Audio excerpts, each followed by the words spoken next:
Brothers and sisters, 20 years ago, Alamigo, our home, was claimed by the Garlean Empire. In our haste to overthrow the King of Ruin, we turned a blind eye to our foes in the north. With our glorious revolution, we but laid a path for a new tyrant to succeed the old. And when confronted with our failure, we fled.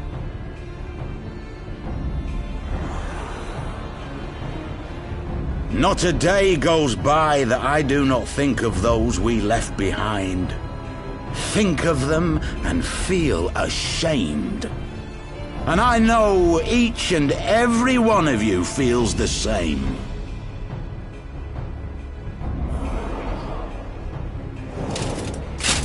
We abandoned them, our own flesh and blood, to labor till their backs gave in and their breath gave out, building the twisted steel ramparts which now mar our once majestic mountains. We abandoned them, the brave and true, to fight and die for their country, or worse, to be conscripted and sent off to rob another poor bastard of his home. We abandoned them, the meek and powerless, to bow and scrape when the Garleans pass, to sully themselves that they might live to see another day of misery. The Black Wolf may be dead, but a new Imperial Viceroy reigns in Alamigo now. A beast, not a fraction as merciful. You all know the Eorzean Alliance will do naught to oppose him. For all their promises and platitudes, they will not act if there's no profit in it. Only we can free our brothers and sisters from the Empire's tyranny, my friends. Only we have the courage to stand and fight. They have imprisoned us. They have enslaved us, and they have murdered us, but no more! Blood demands blood, and the Garleans shall pay for every drop they have spilt upon our lands!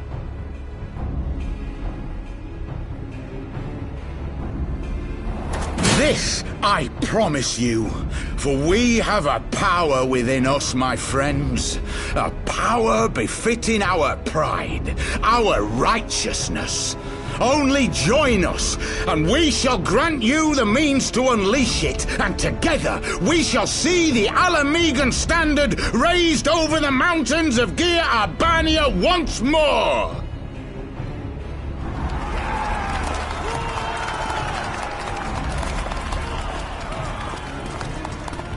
A power befitting their pride.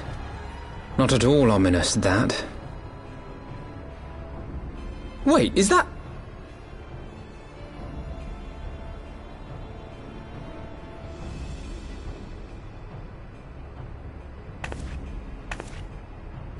What are you two doing here?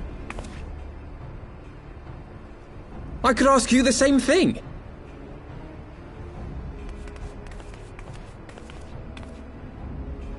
Well, this is quite the surprise. If you see what I see, if you feel as I feel... Might I suggest we continue this conversation in more agreeable surroundings? For it is not strength of arms that will win this battle, but strength of heart.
My thanks, comrades.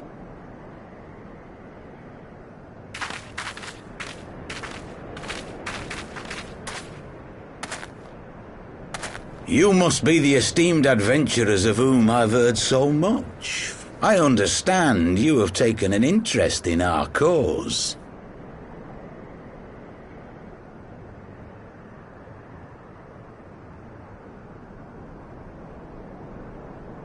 A great interest, you might say. Your words have certainly made quite an impression on my friend and I. The Resistance has long, and some would say wisely, avoided open engagements with the Garleans, but you and yours seem confident against the world in arms. I can only assume you have good reason to be so bold. Why, one might even think you are planning to summon a primal. Because that would do much to explain the sizable shipment of crystals you recently received from your smuggler friends, whom our Ishgardian allies have since detained, lest you wonder.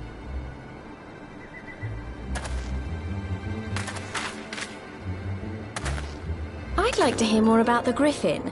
The real Griffin. Your performance earlier didn't fool us. Ah, the famous scions of the Seventh Dawn. I should have known better than to think I could conceal the truth from you lot. You are right. I am not the Griffin, but I speak with his voice, and it was at his behest that we procured those crystals.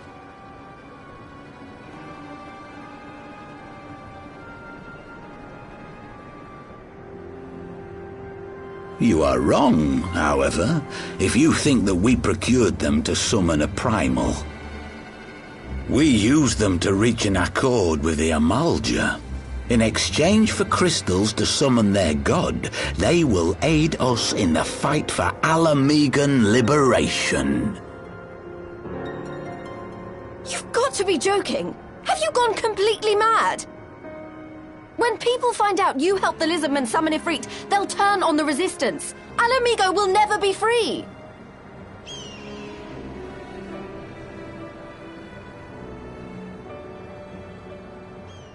This isn't a fairy tale, girl.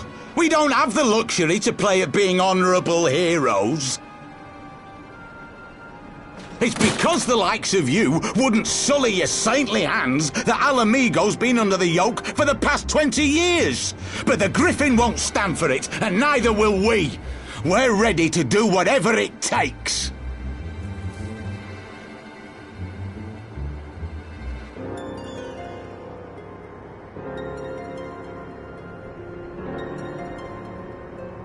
What proof do you have of this arrangement with the Amalja?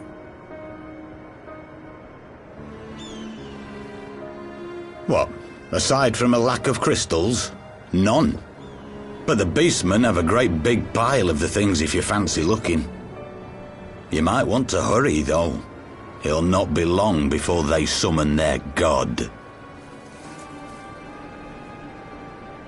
Search our camp if you don't believe me. We have naught to hide.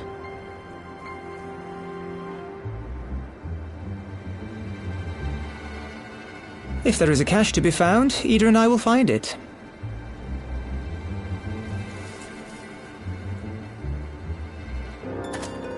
Then let us be off.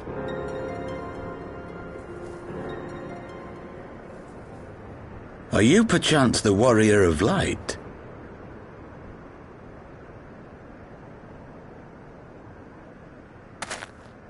Aye, I thought so. You should know that a great many who have joined us did so because you saved them. Because you showed them that one brave woman can make a difference. You saved me too once. Helped a friend over in Quarry Mill make some medicine I needed. But that was a lifetime ago. On behalf of my brothers and sisters, I thank you. You gave us hope where there was none, courage and strength when all was lost. We shall not squander your gift.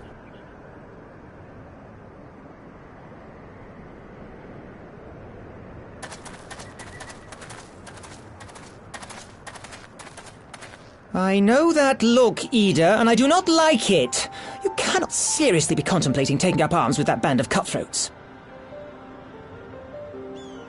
I just...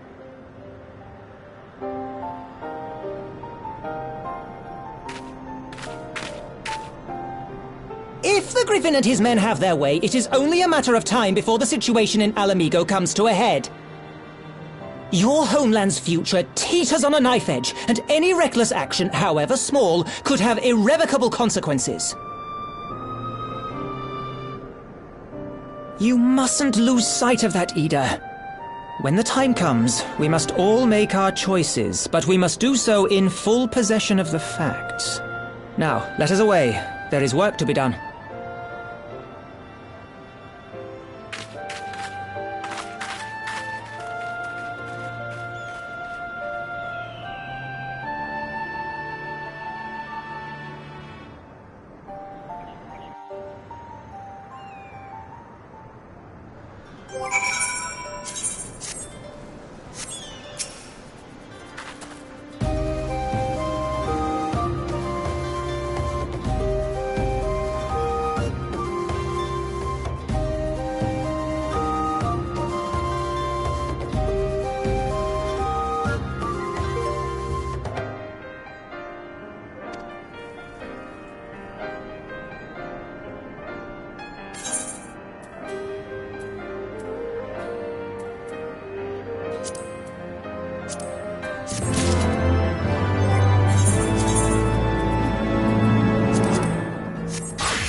This isn't right.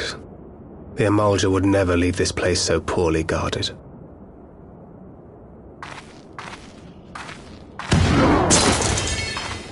Not willingly, no.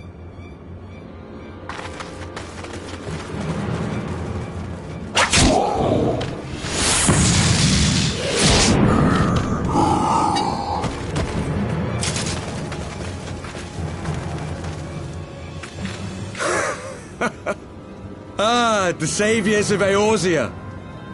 Slow as ever.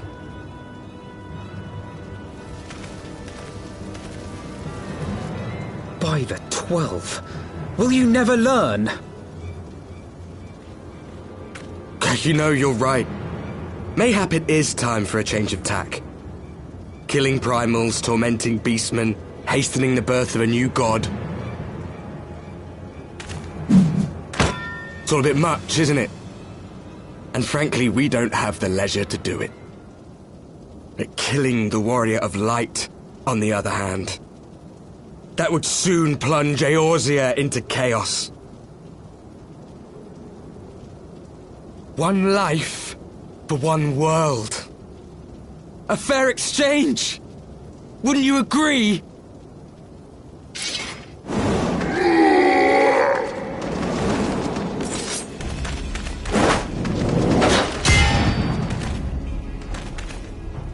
Lest you forget, you've more than one opponent.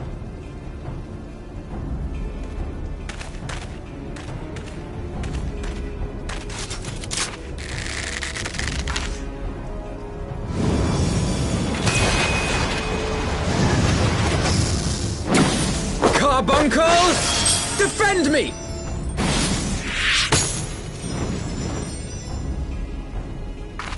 I sense you will offer more than mere target practice, unlike your sister.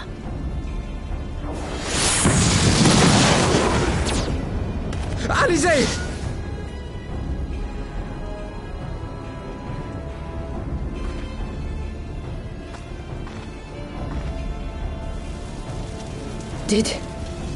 Did I not tell you, Alphino?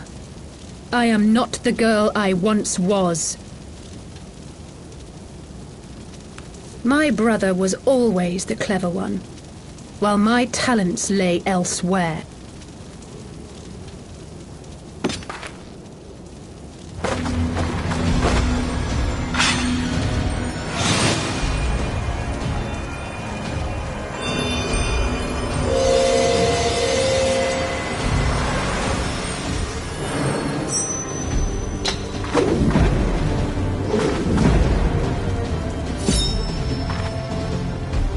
If you would dare to stand against us, to destroy all that we hold dear, then you shall die by my sword!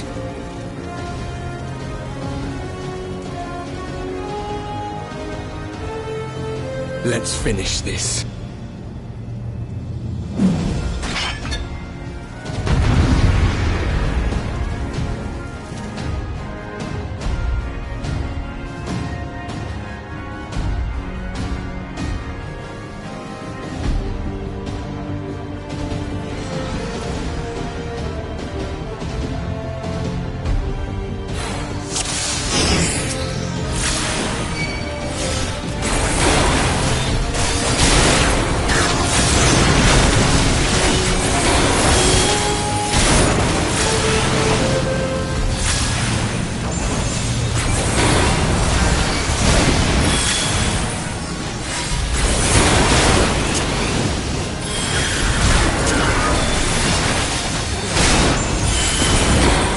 Soon enough.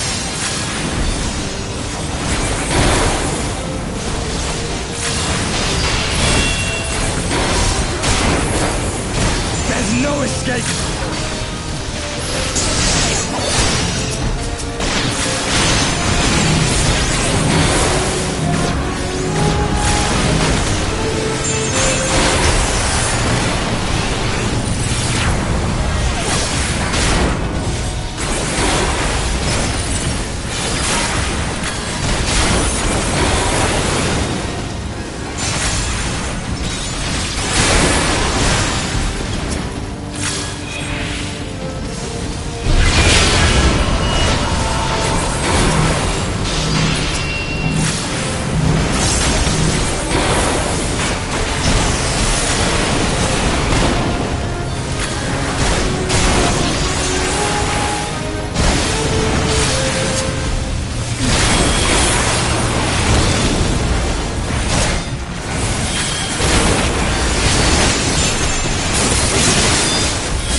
It ends now.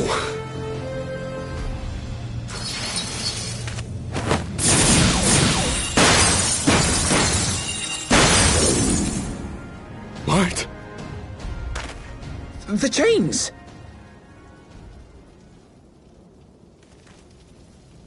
You snake! You would betray us as well? He that holdeth fast unto his convictions shall never count betrayal amongst his crimes, though all the world may call him villain. My path is unchanged, my creed sacrosanct. This I believe with all my heart. But say, warrior of darkness, and speak true, what dost thou believe? That rendering up the souls of thy world in service to the rejoining will grant it salvation? Nay. By the 12! Oriange!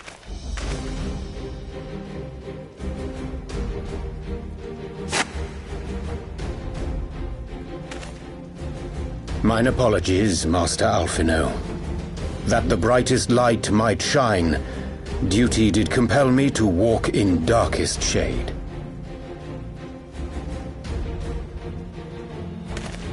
You sweet fool. I was almost willing to believe you had turned against us. I expect a full explanation when this is over. For now, may I assume you have turned your cloak for the last time? Thou mayest, my lady.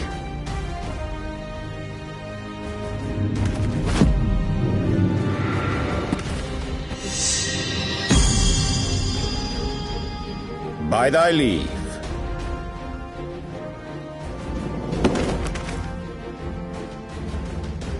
Even odds, then. No matter. We'll crush the lot of you in one fell swoop!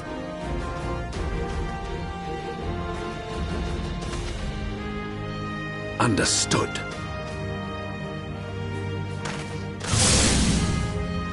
Hearken to me. We only have one chance. Channel your ether into my blade that I might strike before the mage casts his spell. I cannot do it alone, but together we can defeat them!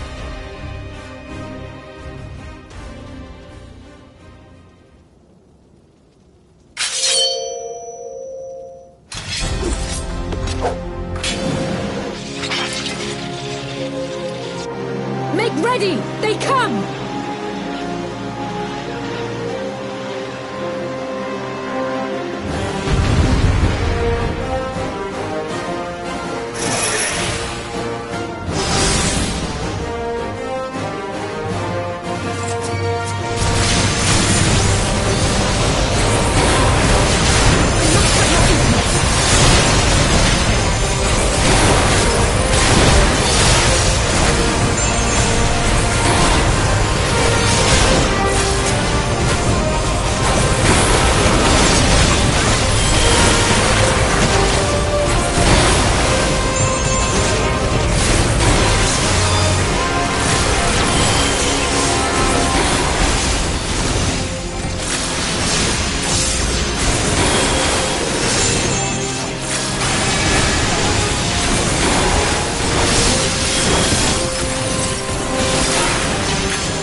Not like this.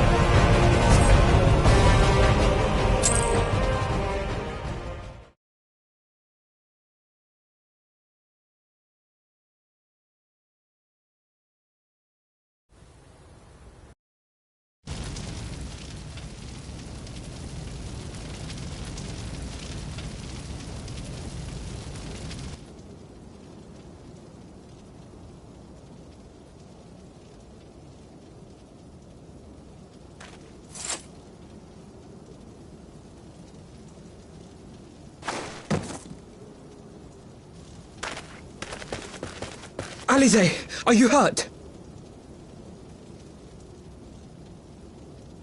A touch dizzy, but otherwise fine. Thank you.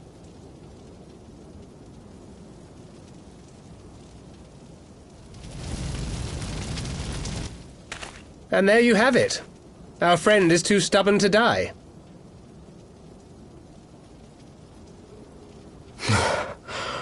We are far from finished.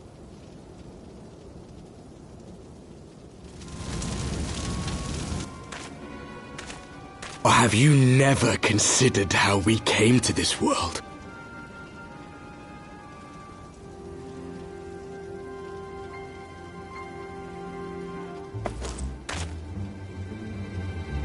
Crystals? You mean, like the Ascians? Just so. As the Ascians flee unto the rift twixt planes with crystals of darkness, so did these warriors come hither with crystals of light.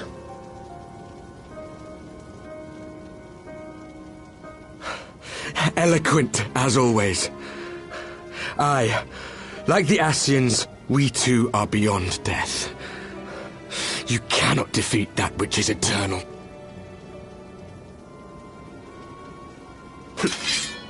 Wait!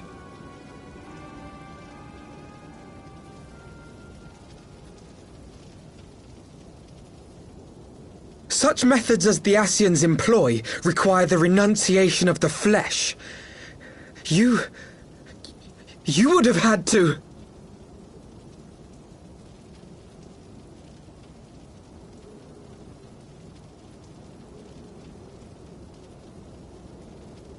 At long last, you see. To save our world, we gave our lives.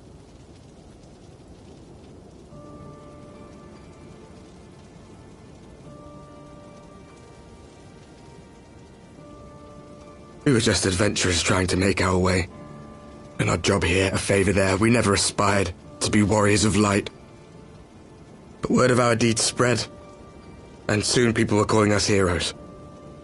They placed their hopes and dreams on our shoulders, and bid us fight for all that was good and right.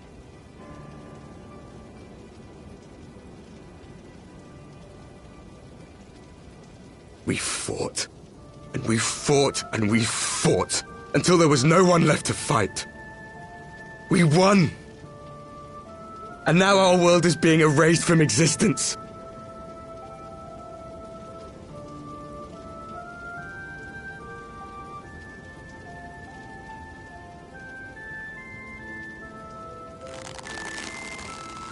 We did everything right. Everything that was asked of us, and still it came to this. You of all people should understand. We will not falter. We brought our world to the brink of destruction, and now we must save it.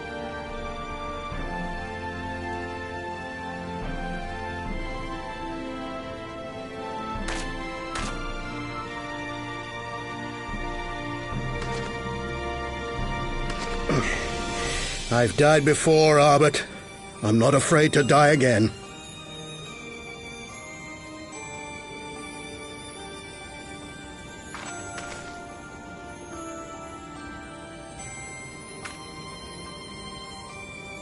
No matter how many times we fall, we must rise and carry on the fight for those we left behind.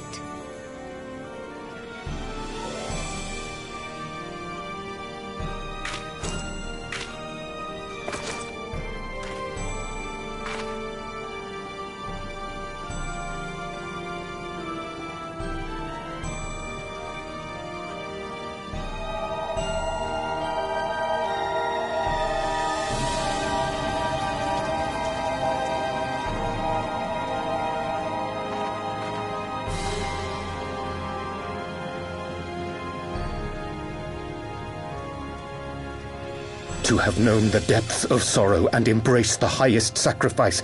Nonetheless, Master Louis-Sois, guide my hand, I pray you, as fate's thread spinneth upon this most capricious spindle. Quickly! Thou must needs invoke the power of thy crystal!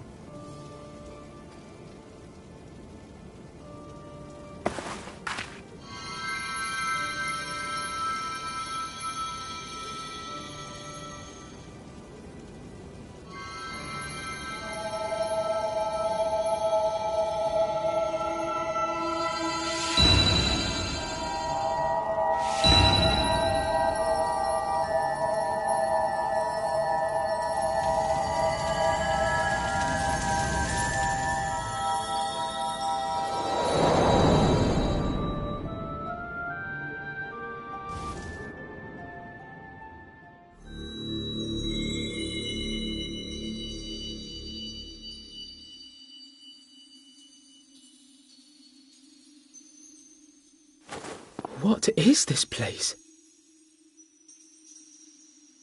Such pain. Such sorrow. Oh, my dear children. It can't be. Mother Heidelin, hearken unto your children's plea.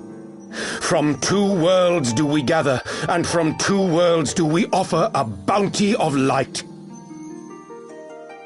In this desperate hour we do beseech your intercession. We beg an audience with the word of the Mother, with your chosen Minfilia.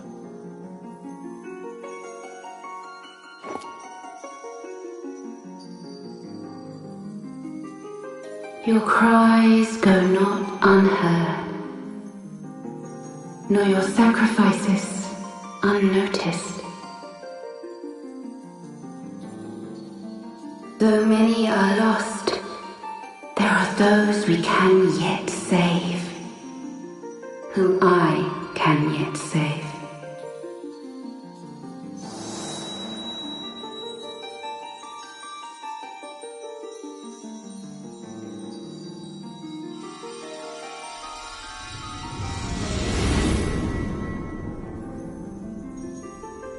Minfilia!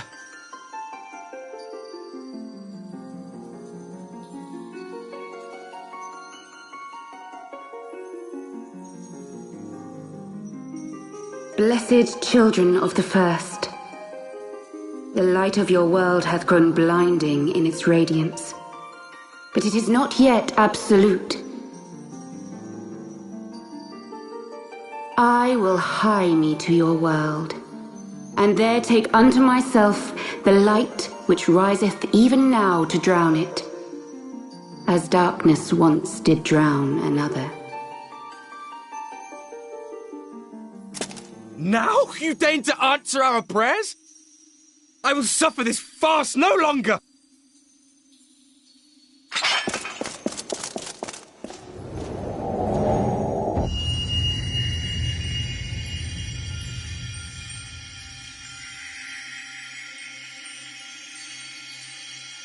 As the Ascians must serve as instruments of Zodiark's will, so too must others carry out the will of Heidelin. But for the boon you have granted her, she has grown strong enough to set me free, that I might serve as her emissary. Your suffering, your sacrifice, your supplications, she has heard all. We will not let the first fall to light.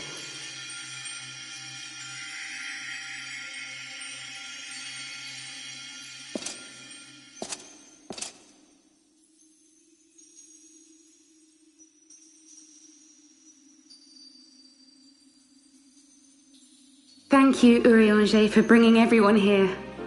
It fills my heart with joy to look upon the faces of my friends once more.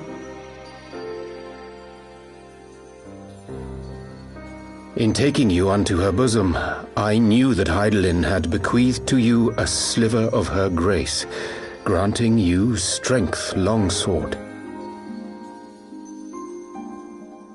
and in treating with the Ascians, I learnt of a star like unto our own, a doomed world of fallen heroes in whom I glimpsed ourselves, the first. Full long did I search for a means to save this world, concluding at the last that the answer lay in the power of blessed crystals. And thus did I labor to set light against dark. Yet I knew from the beginning that this salvation would not come without sacrifice. For the instrument of the first's deliverance would of necessity be required to journey thither, there to remain, mayhap forever. You orchestrated all of this, not to save her, but to send her away!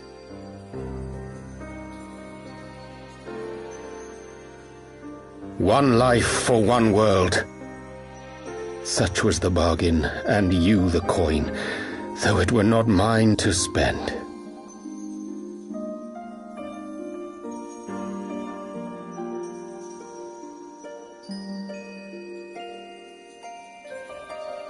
Have we not walked together in the light of the crystal, and at her bidding borne witness to the joys and sorrows of this land? Each and every one of you knows my heart. If this be the price I must pay, I pay it gladly.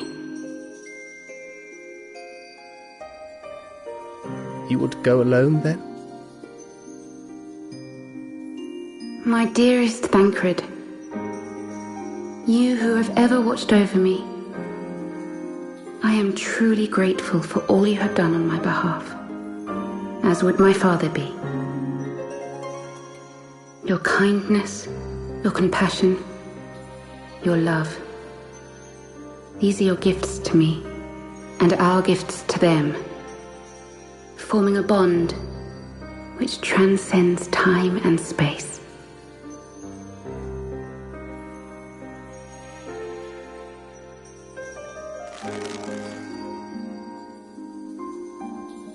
Sometimes I forget you are not the child I once knew. Make me proud.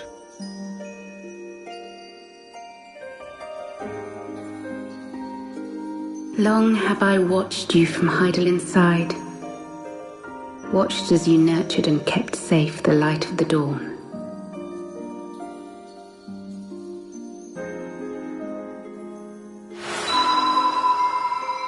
The dark recesses of the world hide untold secrets and dangers. Thus do I entrust to you, Tupsimati. I pray you, keep to the path that you may never have need of it.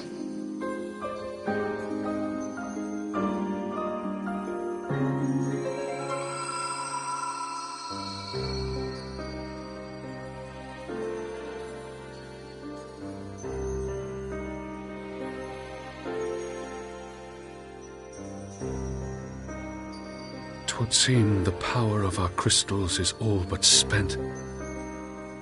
Perhaps, if there is naught else to be done.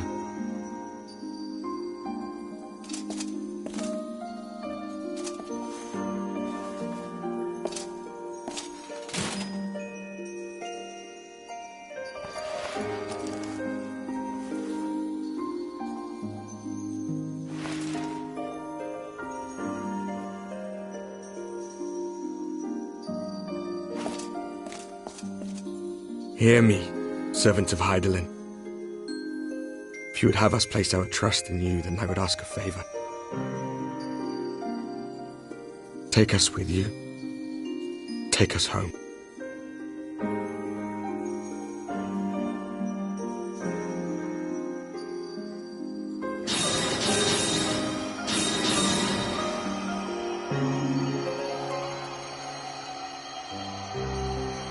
We were blind to the truth once, so I tell you this, as one fool to another.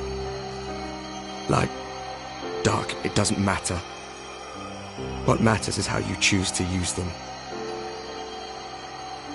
We made our choice and you see what came of it, so please, forge a different path. sees a better fate.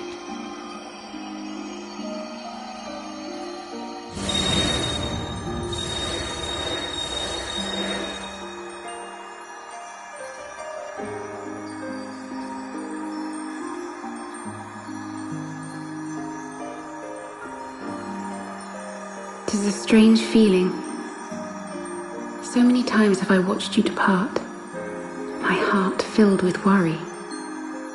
And ever did you return to me in triumph. Someday, when I have found a way to free this star from her sorrow, I promise you I shall repay the favor.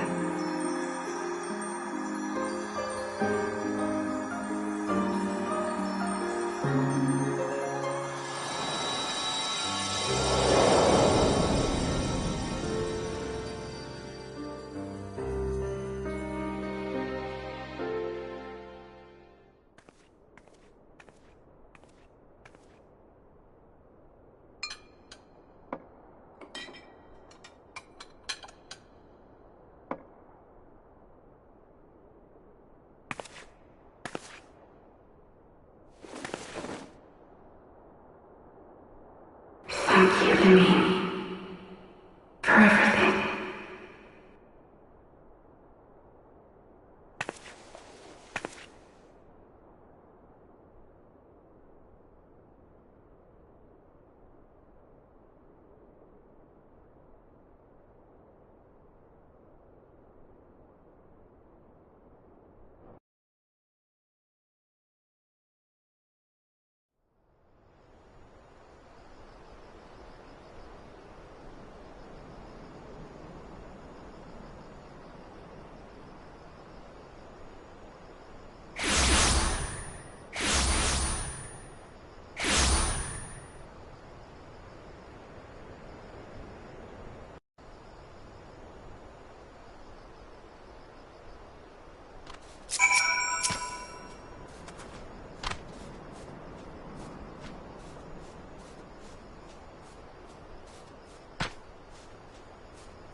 Back in the Solar. It's been too long since we were all together like this. Not since after Moonbreeder. Much has changed since then. We ourselves, most of all.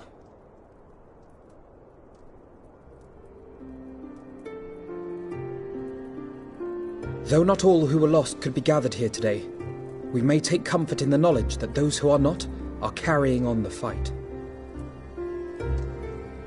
While I am grateful to our friends in the north for their hospitality, it isn't half good to be back.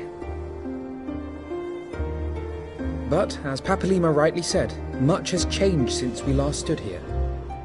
The Scions of the Seventh Dawn are not as they once were, nor should we be. Our travels in the north brought us into contact with a host of fine and generous people, and their selfless deeds serve to show me that it is not lofty causes that should inform our actions, but our hearts.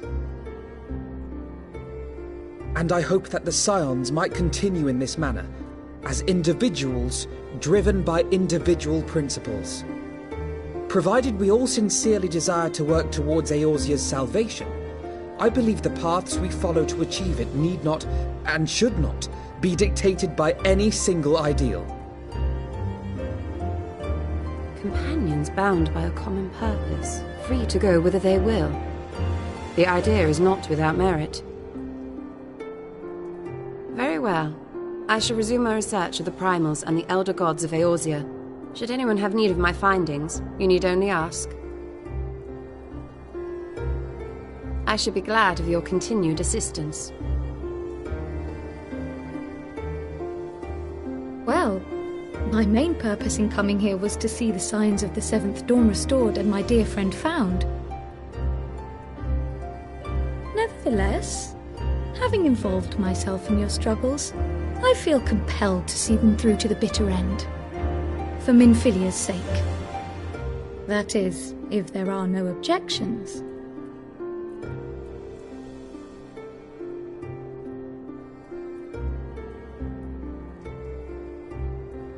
You will always be welcome here, Kryl.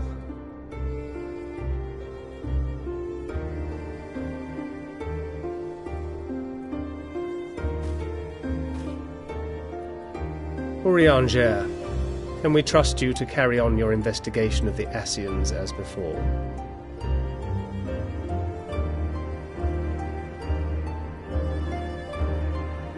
Regardless of mine own desires, I am undeserving of your trust, having so villainously deceived you all.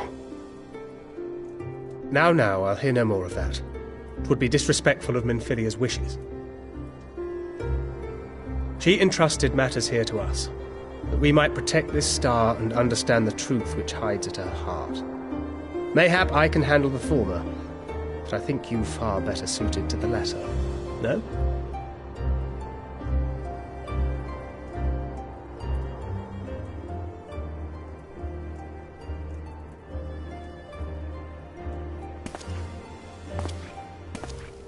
Very well.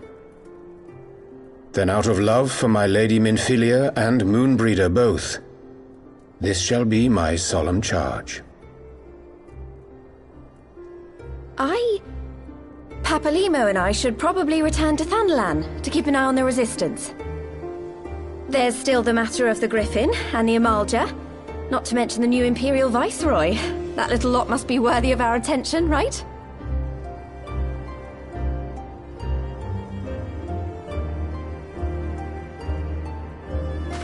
And what will you do, Alize?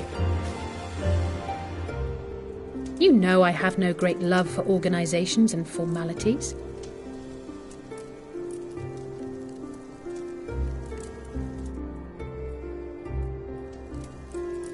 That being said, this new approach you propose is not wholly objectionable, and we've always got her to keep us from bickering.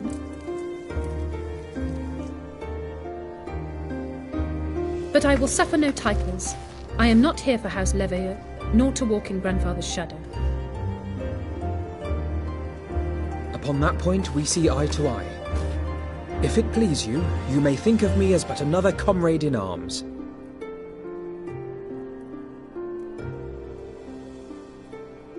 Well then, Alfie, I for my part shall see to the paperwork and the finances with my characteristic aplomb. I would not have it any other way, Tataru. And we mustn't forget you. What now for the Warrior of Light?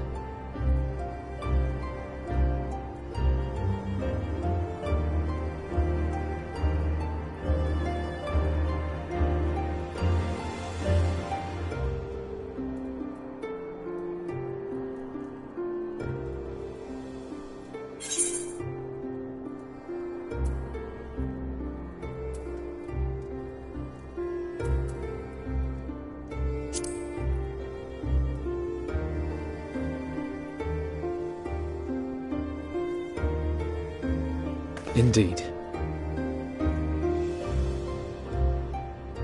The path behind us was fraught with hardship, and the path before us will be no less unforgiving. But a new dawn shall break over the realm, and I see before me the faces of those who will deliver it.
One world's heroes are another world's villains. One world's loss, another world's gain. Where men go as one, there is life. And where there is life,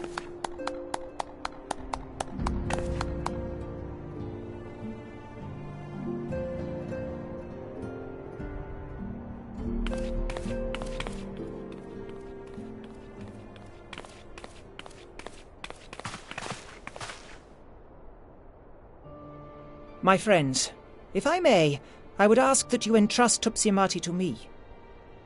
Clouds gather upon the horizon, and as Master Louisoix's disciple, I would keep it close at hand.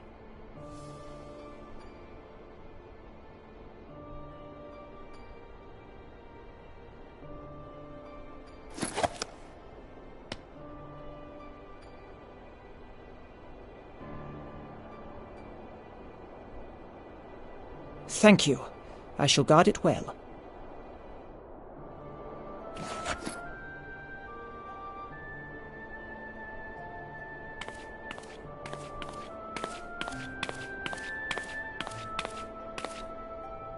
there is cause to hope.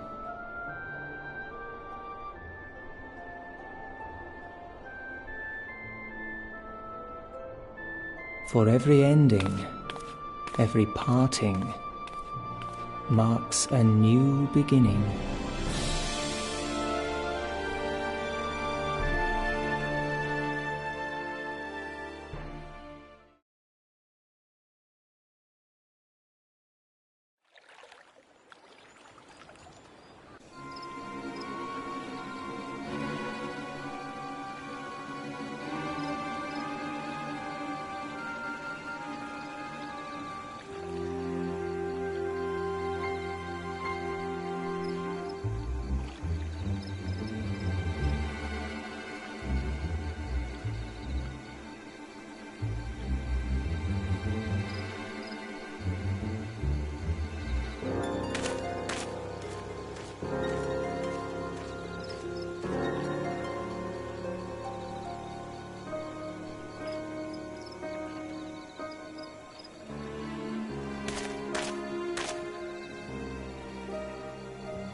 We're here.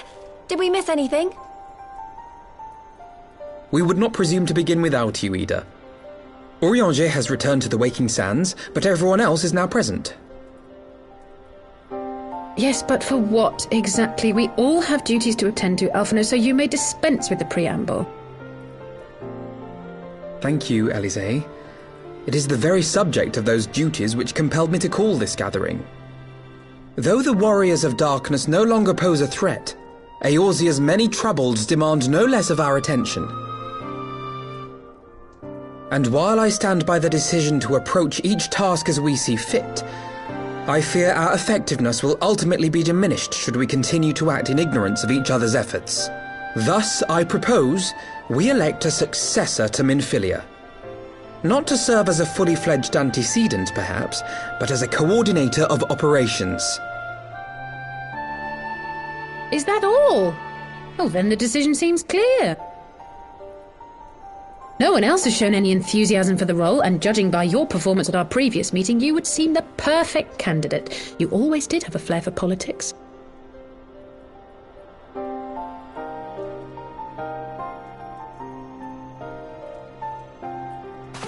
I did not mean to... That was not my intention.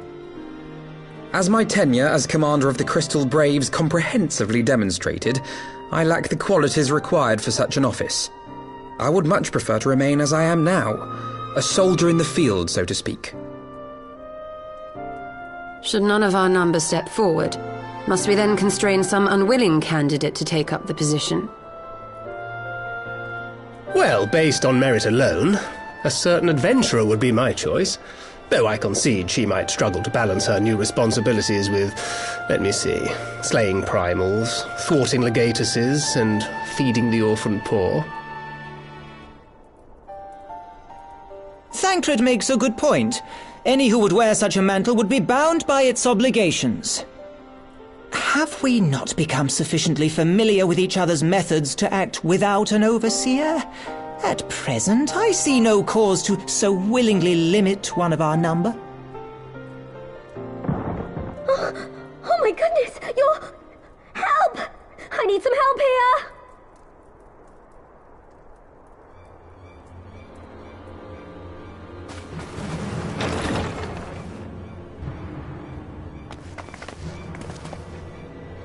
Tataru, are you all right?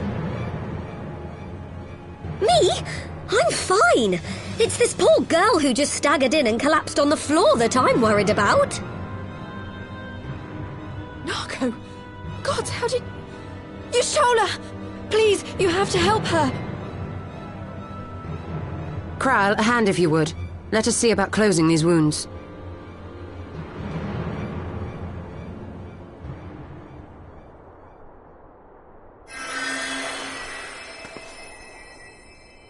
Now, we've staunched the bleeding, but it may be a while before you can move about again. Though having seen your wounds, I'm surprised you are still moving at all. Thank you. My message. It was too important to delay. I took the shortest route I could, though I knew it was more heavily patrolled. As you can see, my efforts at evasion were not entirely successful. Honestly, you're too brave for your own good. What was so urgent that you needed to fight half the Empire to get here? You could have been killed. I'm sorry, Ida. I had good reason. But I imagine your friends are wondering who this bloody mess of a Mikote is. My name is Minago, and I belong to the Alamegan Resistance. I came to warn Ida and Papalimo about one of our leaders. A man who calls himself the Griffin. He's always been dangerous, but he's planning something new. Something reckless. The Griffin, you say? I've heard the name. Rumour has it your man is eager to test his claws. Aye, and on no easy target. He means to assault Belsar's wall from the Alamegan side. But what does the Griffin possibly hope to gain from such an attack? From what I understand, He wants the fires of war to spread to Eorzea. And for that, he needs to control the border with Gridania. So, he means to spark a conflict between the Alliance and the Imperial forces stationed in Alamigo, to have Eorzea's armies aid in the liberation effort, whether they will it or no. His plan is flawed. Even should the Resistance succeed in occupying the wall, they would not be able to hold it. Imperial reinforcements would drive them out within a week.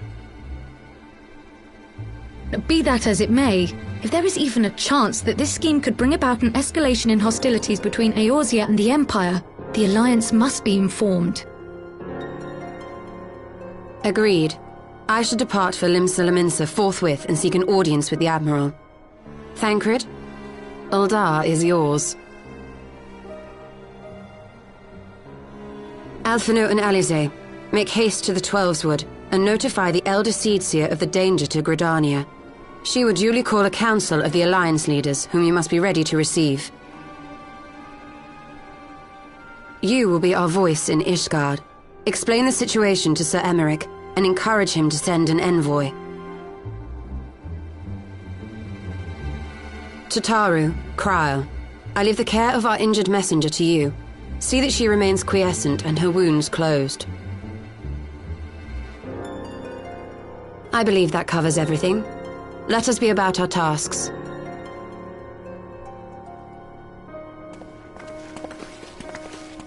I suspect the ill tidings from Girabania will be held as a turning point. The beginning to a bloody end. The business of war was ever conducted with the coin of self-sacrifice.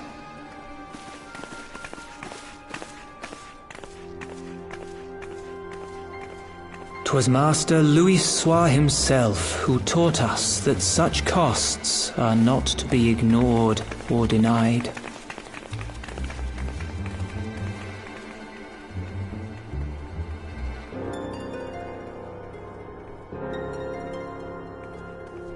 And so I shall embrace them.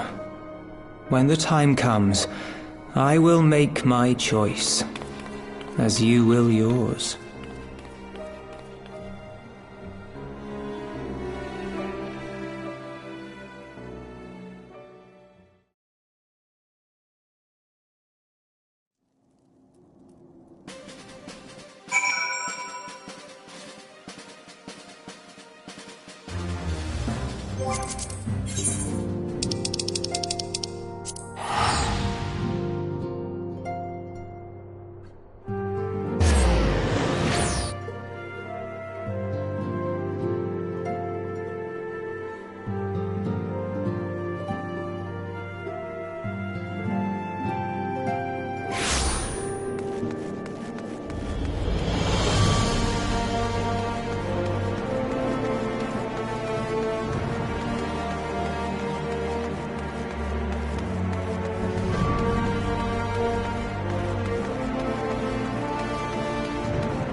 I bid you welcome, my friends. As you will by now be aware, the Scions of the Seventh Dawn have come into possession of certain intelligence concerning recent developments in the region of Gyr Abania. It springs, I am assured, from an unimpeachable source. Is that not so, Master Alphino? Indeed, Elder Seedseer. Our information comes directly from a member of the Resistance's inner circle, and we have no cause to doubt its veracity. This griffin of theirs is a fool if he thinks he can hold Belsar's wall against the Empire. When the Imperials move to take it back, they will come in force, and the resulting fighting is all but certain to spill over into the Black Shroud. At the Battle of Cartano, the combined might of 3 grand companies laboured to contend with the remnants of but a single Imperial legion. Alone, Gridania would be hard-pressed indeed to hold back the tide, should the Garleans turn their minds from reclamation to invasion.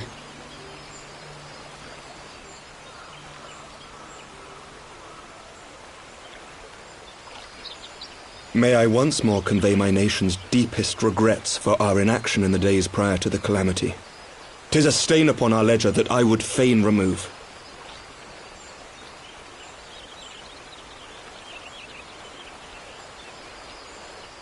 Elder Seedseer, I do hereby request leave to deploy a defensive force within the borders of Gridania.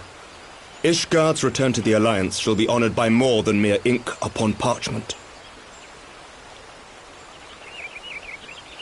The Doman people too would join any effort that weakens our common foe. We are few, but our most seasoned shinobi are at your disposal. On behalf of my people, I offer you my humble thanks. Gridania welcomes your assistance. It is time we set our contingency plans in motion. Is the Alliance agreed?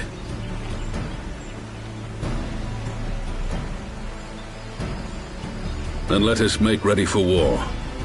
Victory favors the swift. There is much to be done.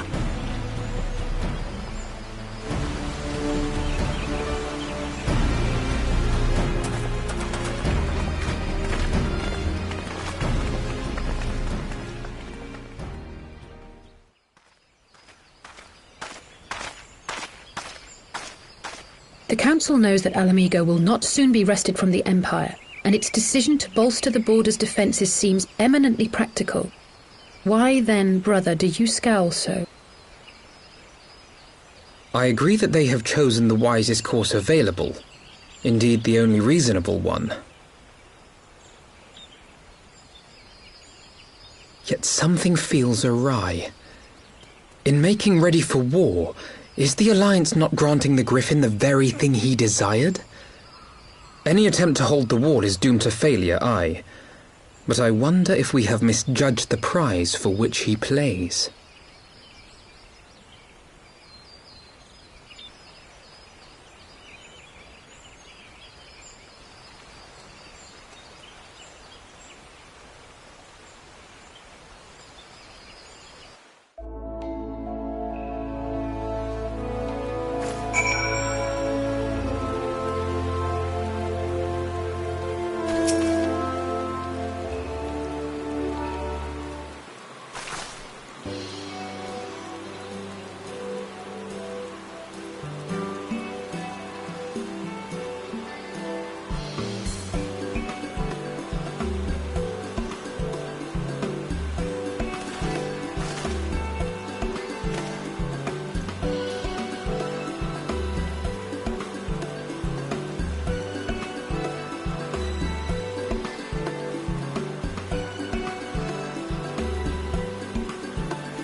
How'd you like these?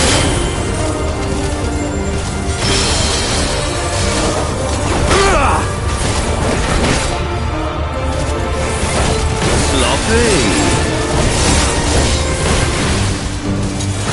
I'll tear you limb from limb. Yeah. Sloppy.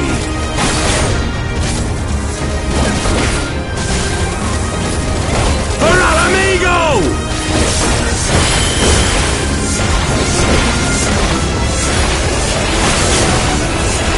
I have you now.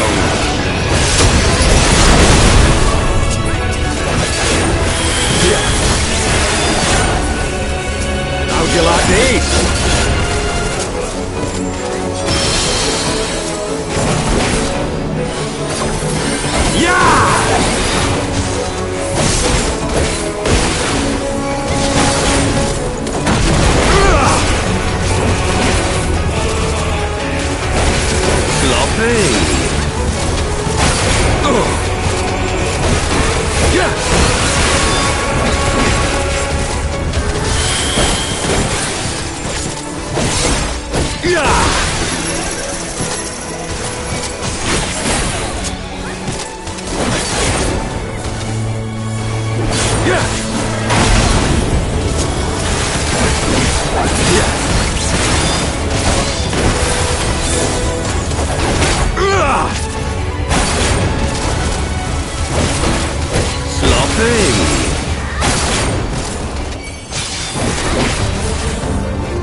I'll tear you limb from limb.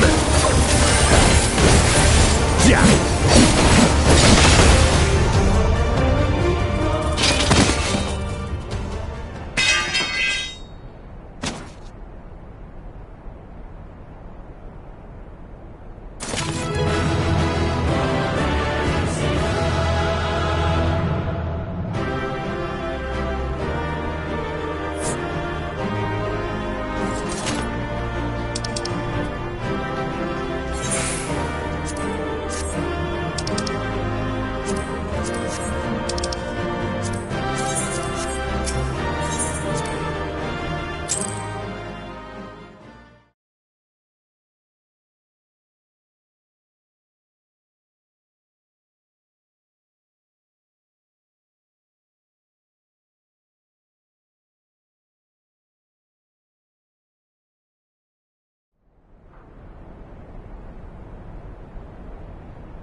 You've beaten me, aye.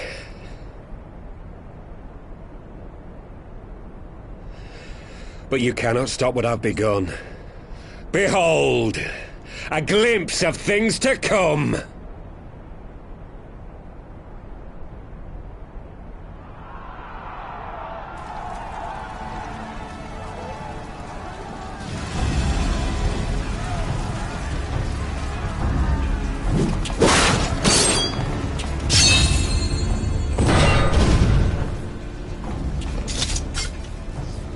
We did it! We showed the bastards! Aye! Victory is ours! And who knows, lads? Mayhap the Eorzeans will finally see sense when the enemy turns up on their bloody doorstep.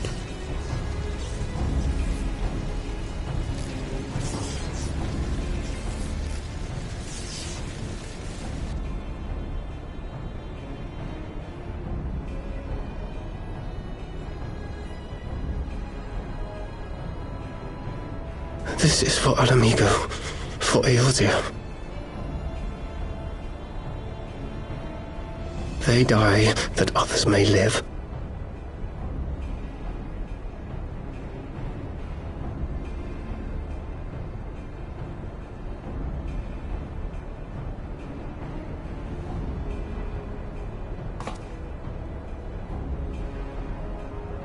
Vanguards!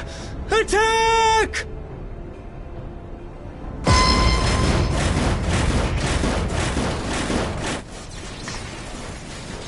Seven hells! Do you hear that?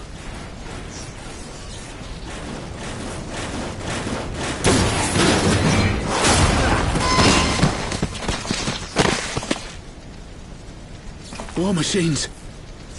How did they get here so quickly? Stand your ground! For the resistance!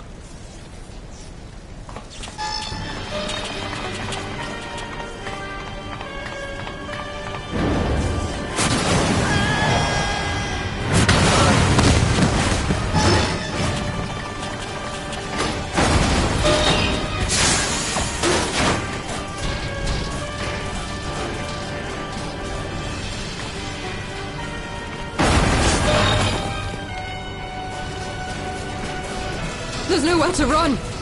We're cut off!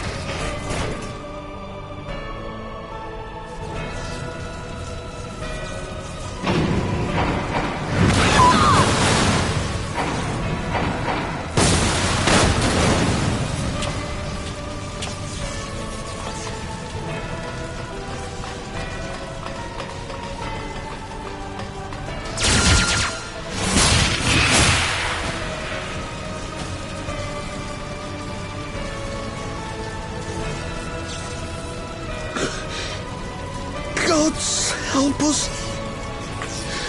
What are we thinking?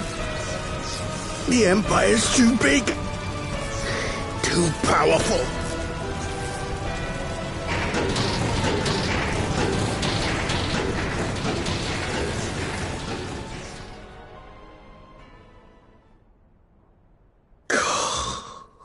Mighty Ralker, grant us the strength to crush our...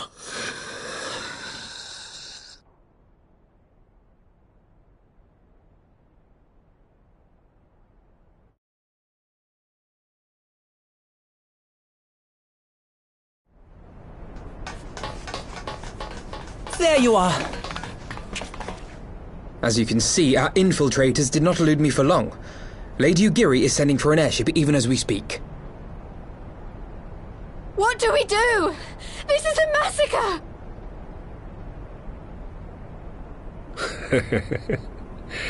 How wonderful to see you, Commander. Ill-bird. I should have known. This has to end. It has to end now. Do you not see your countrymen dying? Have your ideals rendered you blind even to that? Order the retreat, and we will help your soldiers to safety. Retreat? With the moment of my triumph so close at hand? You truly are a sheltered child, Leverrier.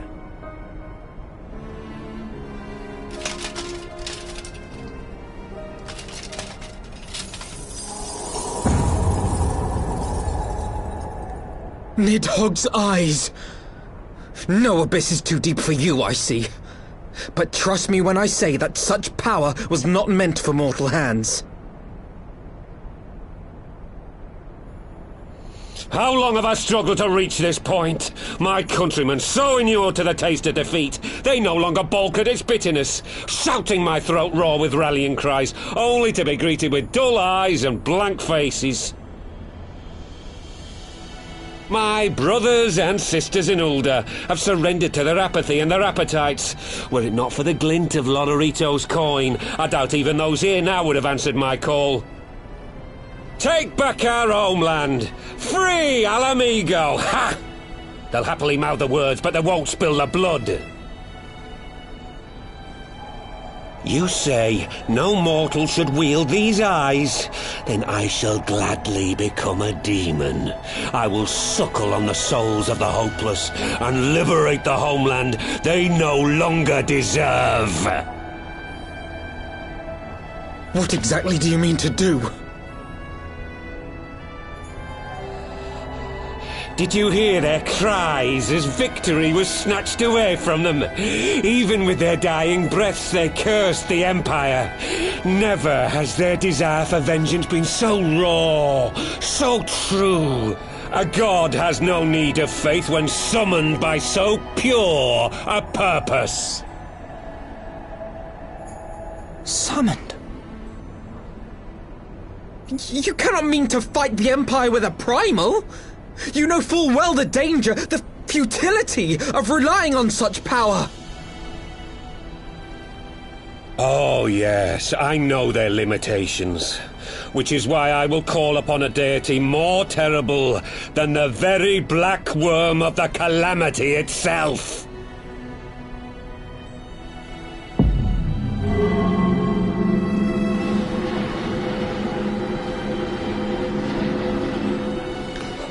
What? Here? Now? Like hells you will!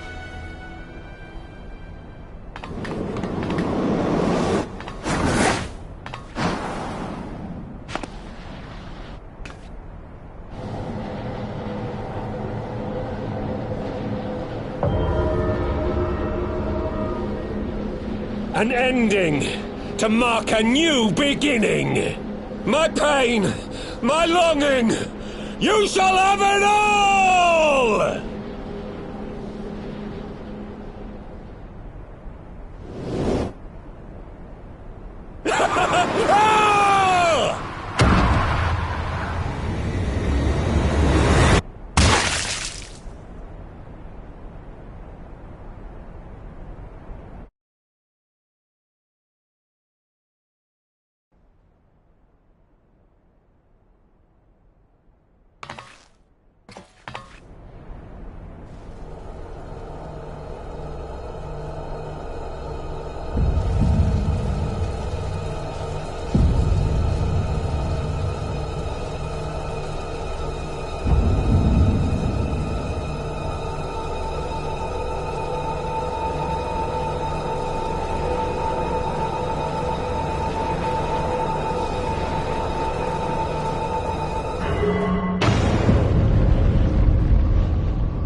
This light, is it... His death completed the ritual. The primal is taking shape. Well, can't we stop it? There must be something we can do!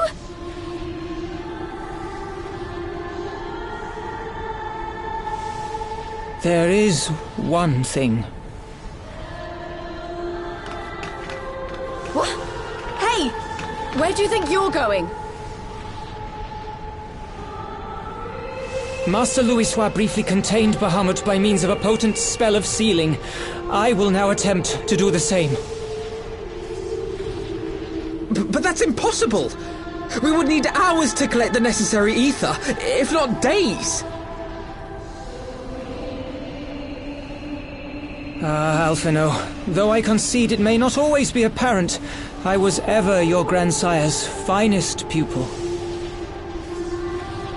Timtimati, of course! The staff still holds enormous power, broken or not. Don't you dare, Papalymo!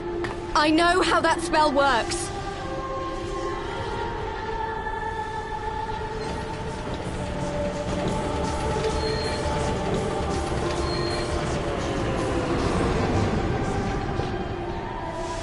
It is time to leave! Quite right! Quickly now, off you go! The further away, the better! No! If you're staying, then so am I! No, Ida! There is a path only you can walk, and it must not end here, not like this!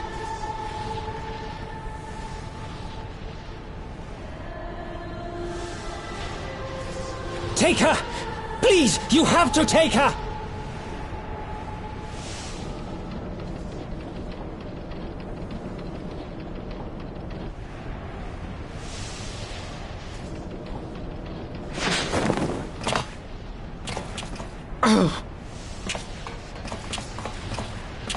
What? No! Damn it, Thancred! Put me down! Thancred! This is one battle you cannot fight. Away with you! Go!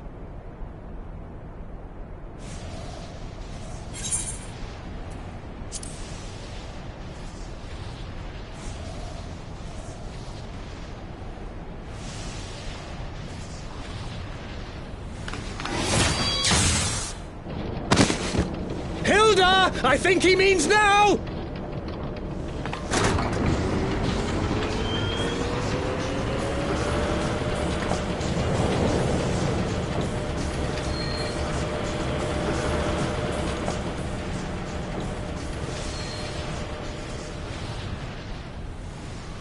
I bid thee farewell again, my dear Ida.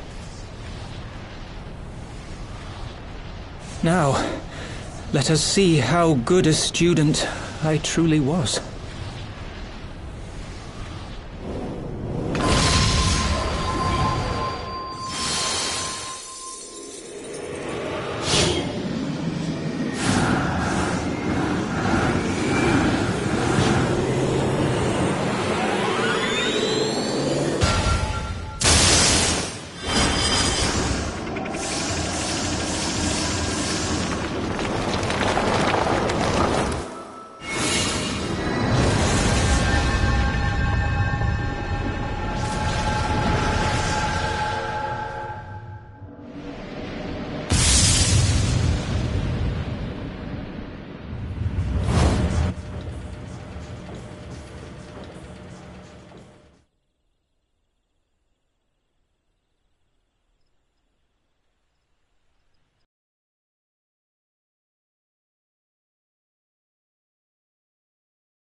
A word, if you would, good sir.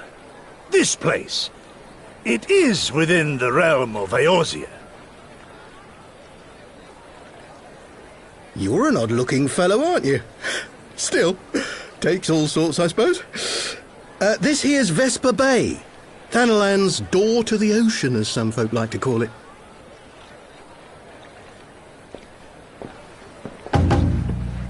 Am I to understand from your answer that I have indeed arrived in Eorzea? Eh? Yes, you're in Eorzea. Ah! A plain response at last, and the one I wanted at that.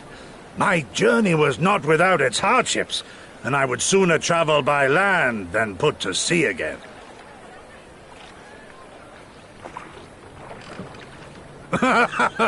You do not believe that so small a bark could bear me across the ocean? Such timid little sailors. I had but to set my course and set my jaw till I made port.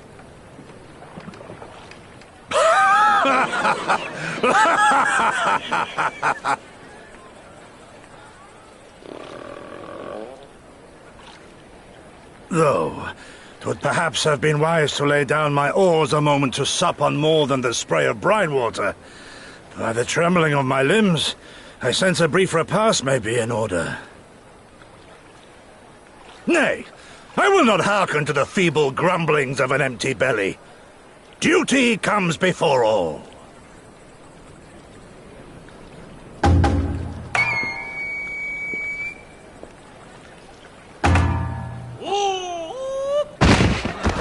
Good God, man! Are you all right?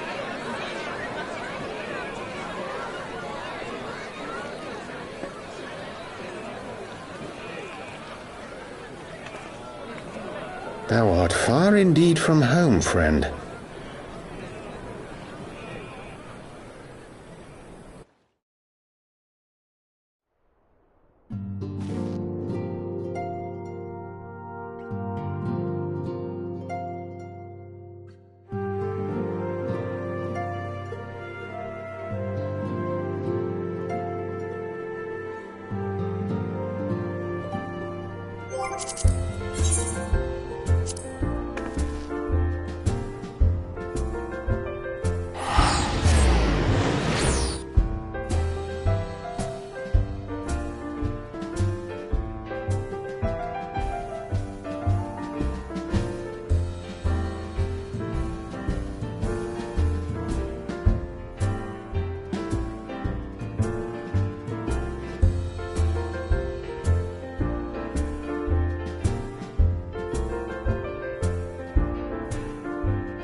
Dear friends, pray accept my heartfelt thanks for your efforts in defense of Gridania's borders.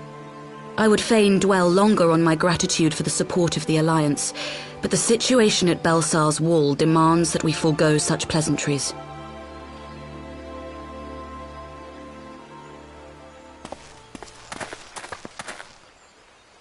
According to our most recent intelligence, the cocoon of light that formed in the air above the wall remains undimmed and unbroken. After measuring the cocoon's etheric concentrations, Archon Y'shtola has confirmed the presence of a primal entity. Huh. So we must assume that Ilbert's thrice damned god is indeed trapped within. And what news of the Imperials? They're not like to ignore such a spectacle. Sir, a Garlean airship was observed making an approach, but the vessel was destroyed when it drew near. The Empire appears to have made no subsequent attempts to reach the object.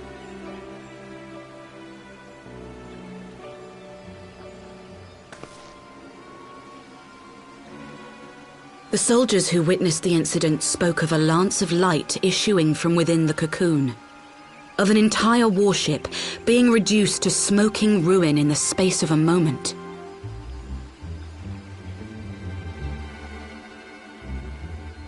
Veterans of Cartano, meanwhile, likened the destruction to that wrought by the fiery wrath of Bahamut.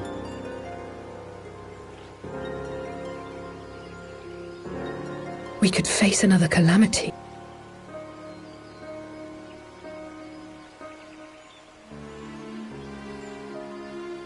So the Primal is awake then? Contained, yes, but for how long?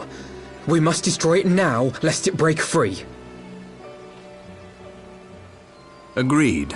There is, however, the small matter of how to get close enough to a being that swats warships from the sky as you would a bothersome gnat.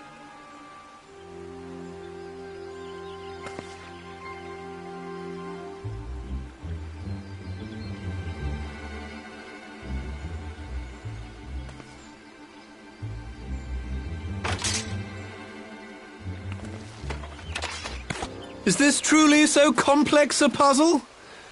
Or have you no stomach for the obvious solution? What in the hells are you doing here? A pleasure to see you too, Garland. Now, if you'd be so kind as to explain to these good people why you should be begging me for my assistance, that would be most appreciated.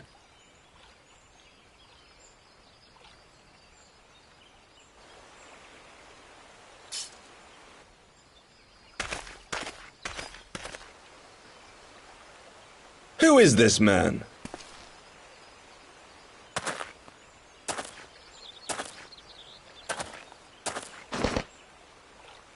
Oh, how terrifically rude of me. Nero Tolskeva, former tribunus of the 14th Legion of the Garlean Empire. These days, however, one might say that I'm something of a free agent. What do you want, Nero? I was getting to that. Although you already know what I'm about to propose, old friend. As you have rather belatedly realized, within that frail binding lurks an entity alike in strength to the great Bahamut, and the only force in existence which might conceivably contend with such a foe is the very creation which captured the Elder Primal in the first place. I speak, of course, of Omega.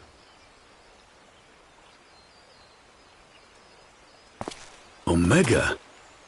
That hulk has been gathering dust beneath the plains of Cartano since the Allagans breathed their last. And none alive knows how to wake it.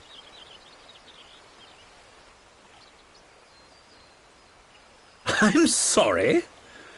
Do you understand who it is with whom you have the privilege of speaking? I'm Nero Tolskeva, Master Engineer, the mechanical genius who restored the Ultima weapon to full operational capacity. And as luck would have it, I'm graciously offering you the use of my considerable expertise. And what, you just expect us to accept? You're a fool if you think your deeds at the Crystal Tower are enough to win my trust, Nero. Trust? You wound me, Garland.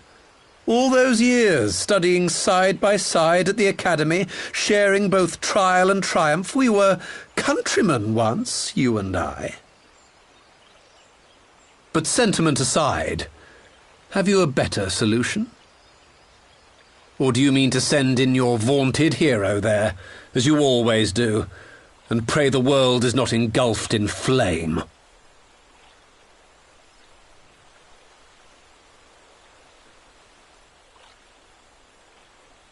Let us approach the problem in a rational manner. Does not the fact that Omega slumbers in stasis point to the existence of some overriding technology?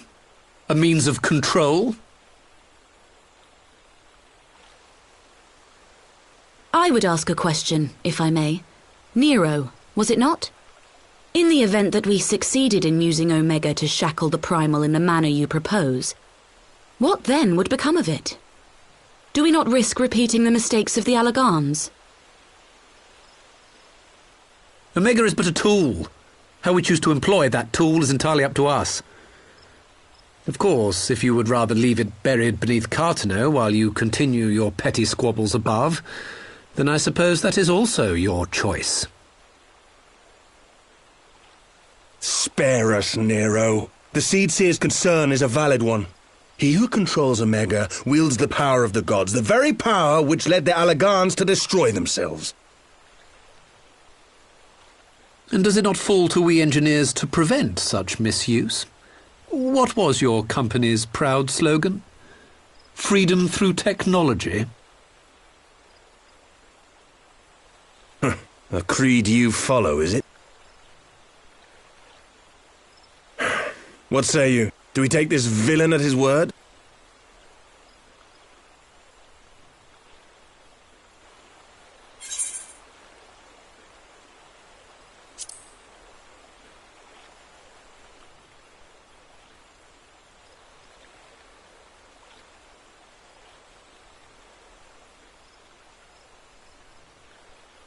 He makes me grind my teeth, is what he does.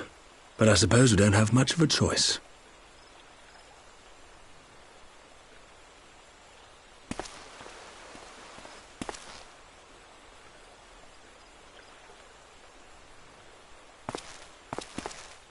Would the Council be willing to entrust this matter to a pair of former Imperials?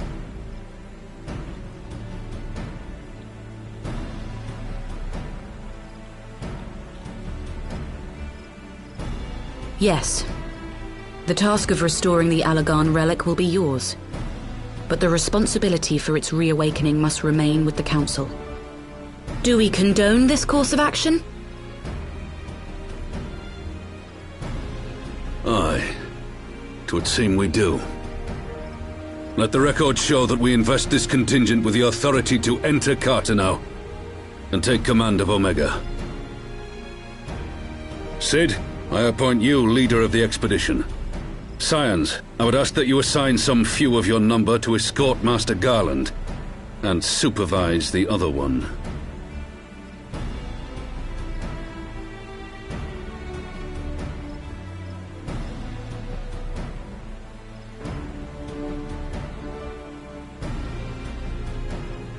We should be happy to oblige.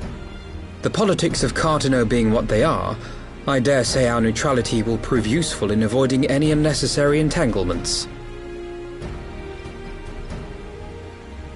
If I am not mistaken, Doma occupies a similarly neutral position.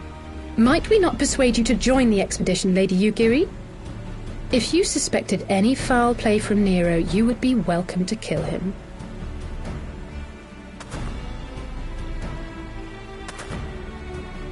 My blade is yours. Not a moment's hesitation, eh? You'll forgive me if I do not shake your hand.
So these are the fabled headquarters of the Scions.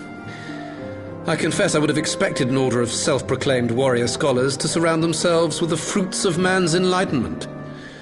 And yet there's not so much as a single piece of magitech in sight.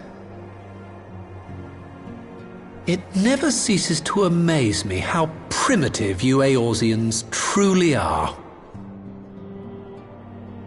Oh, I'll have you know that the Rising Stones is home to the very latest in magitech innovation.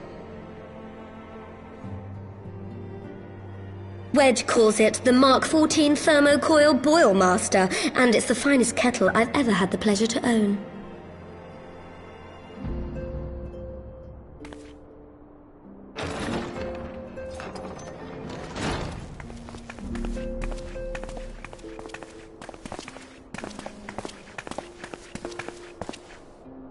We are returned. Well, Ida and I, at least.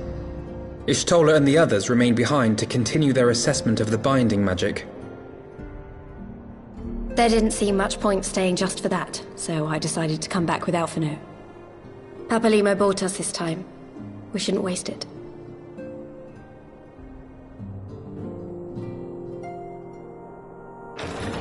By your leave!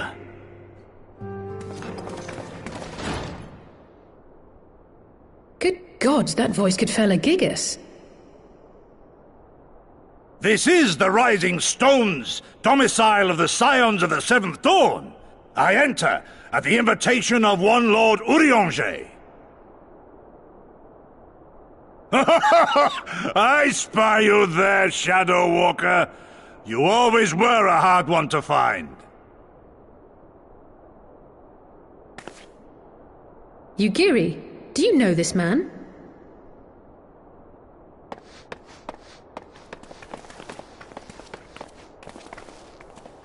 Gosetsu! Why are you come to Eorzea? In search of you, Yugiri. For days and nights did I row across the angry sea. I made port in good spirits, only for my own flesh to betray me over the trifling matter of an empty belly. Collapsed in the street like an unfed stray I was, until Lord Urianger came to my aid. Over a most welcome meal, we spoke of the plight of Doma, and I learned of our displaced countrymen's work to resettle this blighted land. 'Twas blind fortune that I was able to locate you so swiftly. But now we must make ready to depart. Our master languishes in dire peril, and Doma calls her daughter home.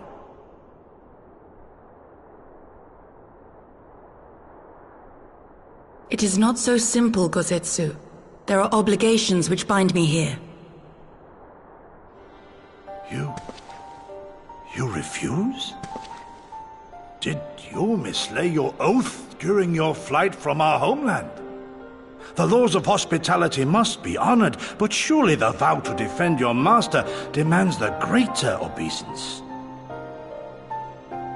It was our master who bid me guide our people to safe haven by any means necessary. And it was the Scions you see before you who provided us succor and sanctuary when all others refused. Dire peril or no, were I to return without first repaying such hospitality, our master would cut me down at the threshold. Mayhap that is so. There is more. A crisis threatens all within this realm, Eorzean and Doman alike, and I go to play my part in its resolution. I will not bring shame upon our liege by abandoning my people or my duty. How very noble of you. Now, in the name of honor, kinship, and, practicality, might I suggest we get this expedition underway? Or would you rather debate the finer points of duty and leave Omega to the Empire? The Empire? Yugiri, you draw steel against the curse of Garlemald?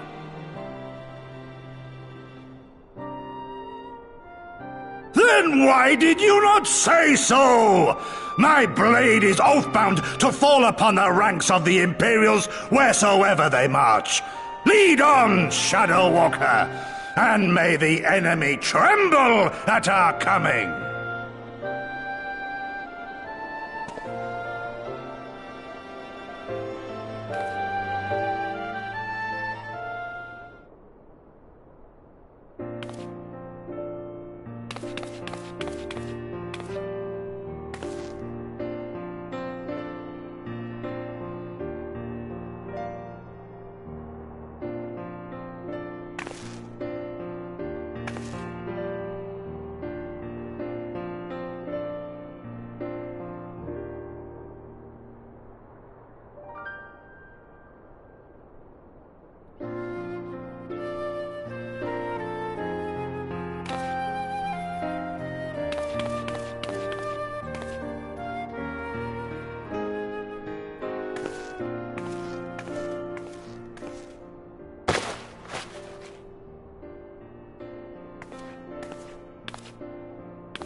Now, where was that?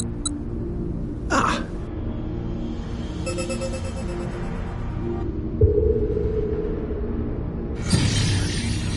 I've enabled the teleporter. One brief jump and we shall arrive in Omega's control room. How convenient. You've been here before. Of course. It was no easy task threading a path through all the skirmishers. But how could I ignore the existence of such a fascinating toy? You may trust that my preliminary examination was suitably thorough. Trust? Aye. I trust your appetite for technology. I chased down a suspect airship, and who should I find but the traitor, Sid Garland.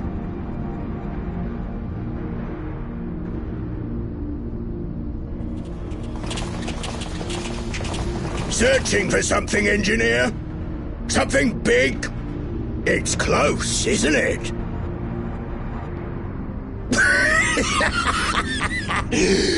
It's like all my name days have come at once. For all the scouts the Empire could have sent. Take care of that brute, will you?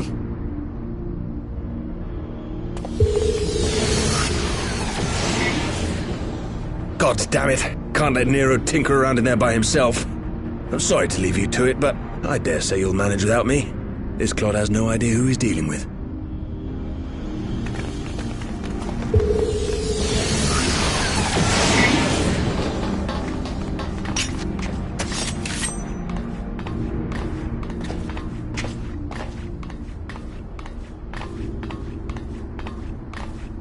I am Gosetsu, Samurai of Doma. You will rue your choice of opponent this day.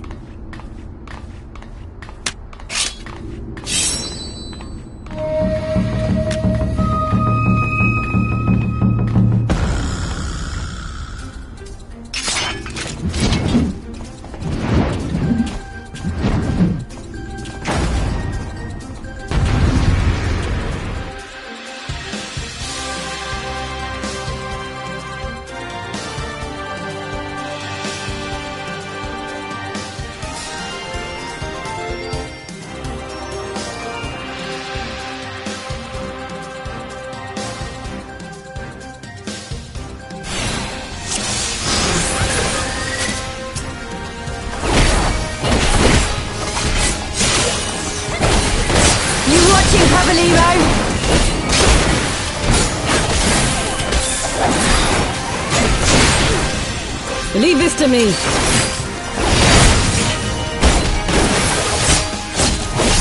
I have you.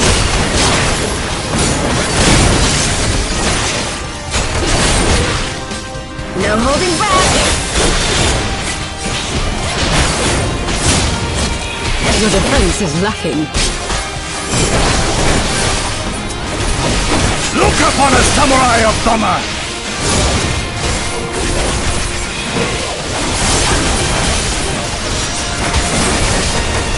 It's all over now.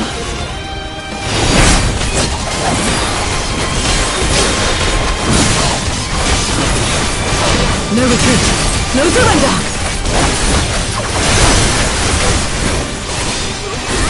It's my right to strike! This one all stings.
No retreat. No surrender! Look upon a samurai of Doma! This one'll sting.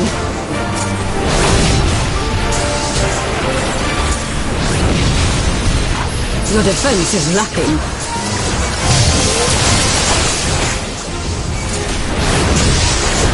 I have you!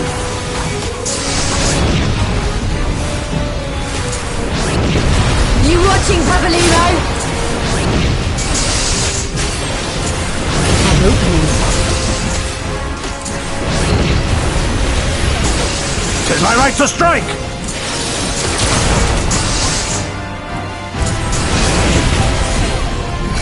It's all over now.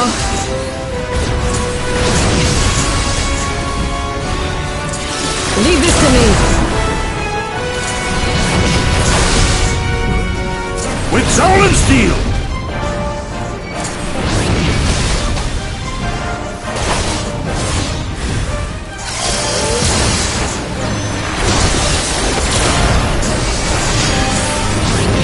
No holding back.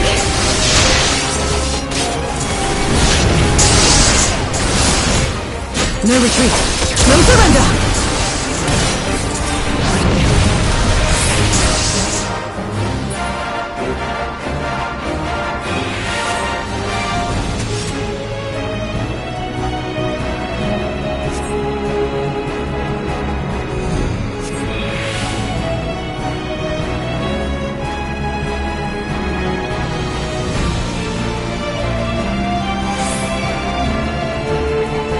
Look upon a samurai of Doma! This one'll sting. Your defense is lacking.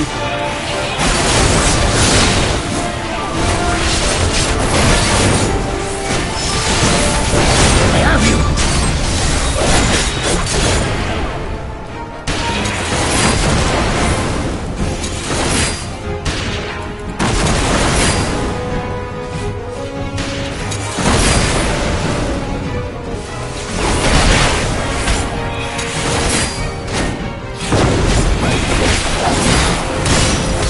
You watching, Pavolino?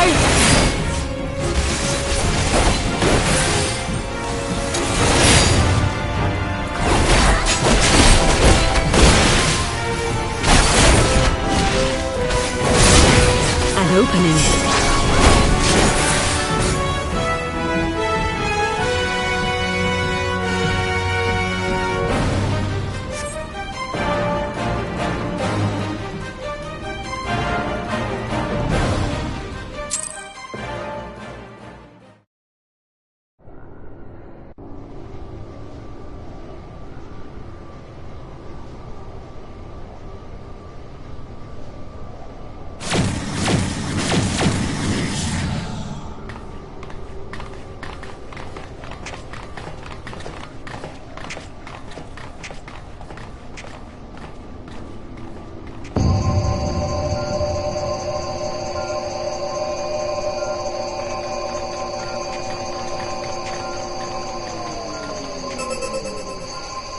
Temporal stasis disengaged. All systems operational. Garland? All clear on this side. It's waking up.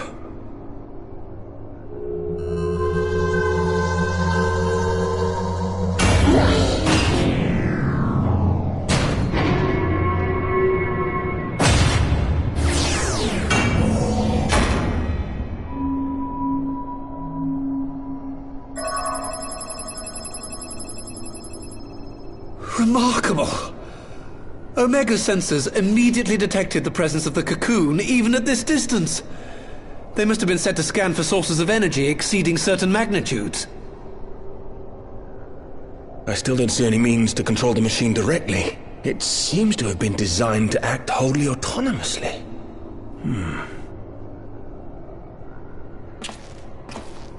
Once we release Omega, we can be fairly certain it will attempt to capture the Primal at Belsar's Wall. Assuming its mission is successful, our only option at that point will be to re-engage its stasis system and put it back to sleep. And should the machine happen to misbehave, we'll simply initiate an emergency shutdown. I confess we don't yet have a complete grasp of its capabilities, but I'm certain the details will not elude us for long. Well, I understood less than half of that. So, my question to you is, are we doing the right thing?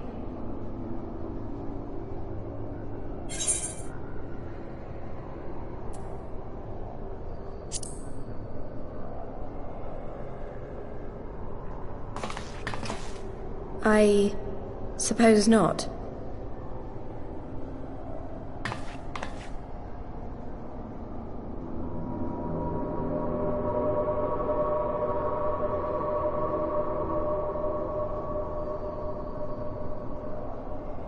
All right.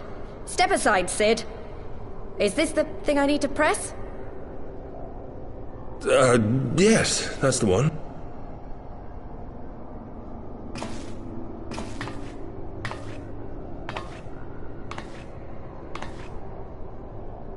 You gave too much for us to waste this chance, Papalimo. So this is for you. And me.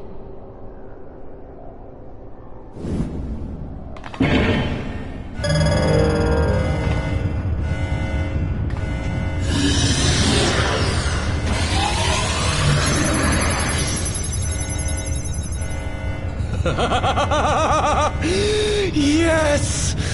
Fly free, my pretty! Show us what you can do!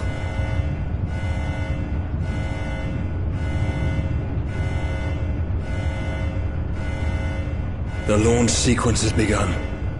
Omega is loose.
Huh?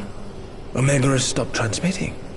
But that shouldn't be. I didn't engage the stasis system. And what does this signify? I have little understanding of these contrivances.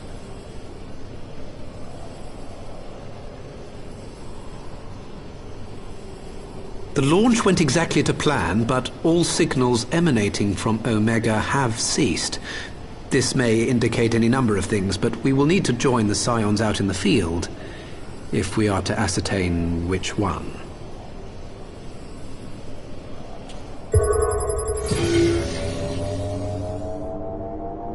Right. I've ordered a malfunctioning beast to go to sleep. That should prevent any unfortunate mishaps.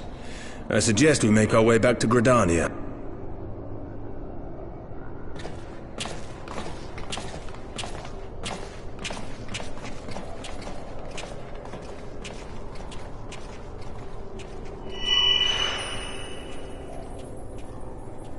Omega destroyed the cocoon. Papalymo's spell is fading. It was bound to his ether, you see. And if the connection is broken...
My friends, I cannot well express how glad I am to see you both unharmed. They say that Omega's clash with the Primal shook the very firmament. You need not have worried. The battle took place far above the ground. We were able to observe in relative safety, though I'm given to understand that there were casualties on the far side of the wall.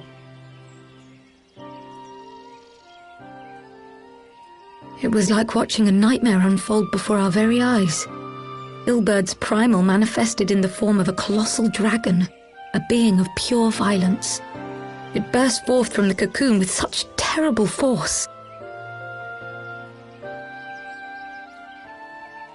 That such a horror should spring from the eyes of Nidhogg comes as no surprise, nor do I wonder at its form. Ilberd all but announced it in the moments prior to his death. Plainly, it was his dying wish to visit a second calamity upon the Empire.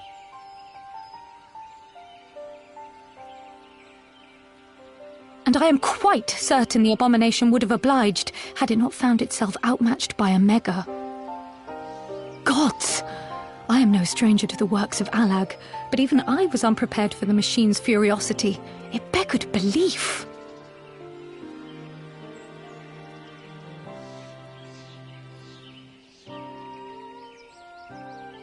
And how fares poor Ida in the midst of all this?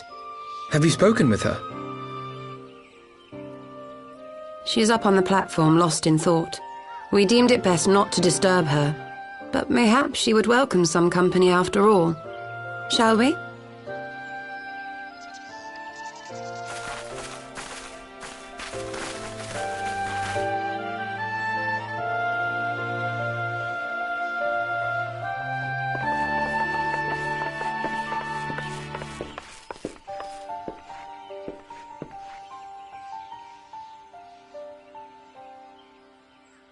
The light's gone. It was all we had left of him. Ida. I don't blame anyone. I knew what was going to happen. I knew the spell Papalimo meant to cast would drain away his life force. I knew that it would only buy us a little time.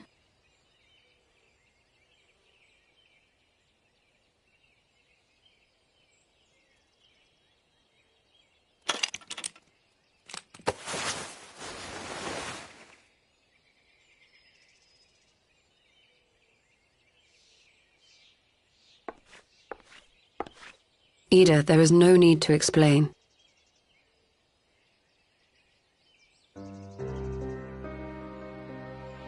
But there is. I can't hide in Papalimo's little shadow anymore, and I shouldn't hide behind my sister's mask. 20 years ago, on the day the Empire marched into Alamigo, I was still just a child, not even 5 summers old. My father had been one of the leaders of the revolution. He had fought to overthrow the Mad King, Theodoric. And my sister had fought alongside him. But she was strong and kind, and always knew what to do.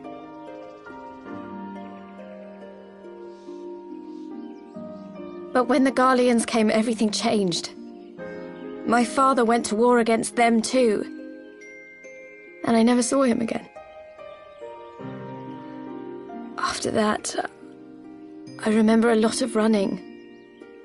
My sister dragged me for malms and malms until we came to the city of Charlian. That was where she met Master Louis-Soir. He introduced her to the Circle of Knowing, and she eventually became an Archon. She was your inspiration. Is that not why you took up her mask and her name? Or did you simply mean to continue what she had started?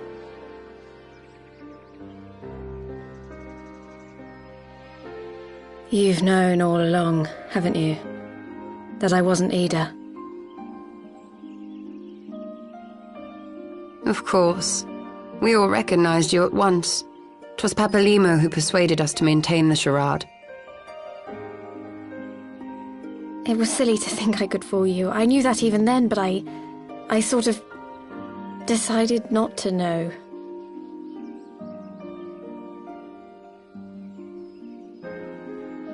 Ida died 6 years ago, on a mission to smuggle refugees out of Alamigo. They say she was overwhelmed by Imperial soldiers when she stayed behind to save a little girl. She was so strong. There must have been a lot of them.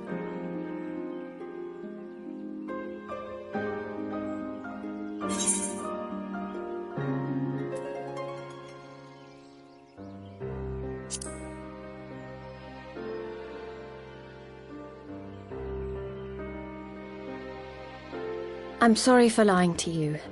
My real name is Lise. When Papalimo brought me Ida's mask, it was meant as a keepsake, but I decided I wanted to be his new partner, to keep alive all the good that she had done.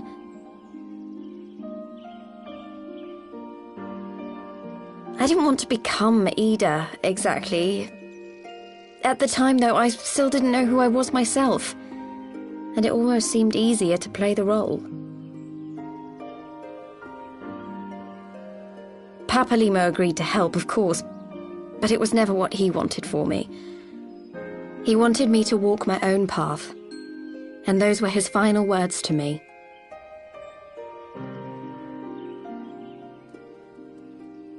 The Archon's mark he gave me is faded, and my last excuse along with it.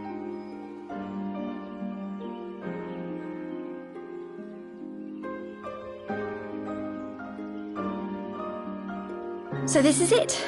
Whatever I choose to do from now on, I do as Lise. And I choose to continue my family's fight. I want Alamigo to be the country that Ida and my father always wanted it to be.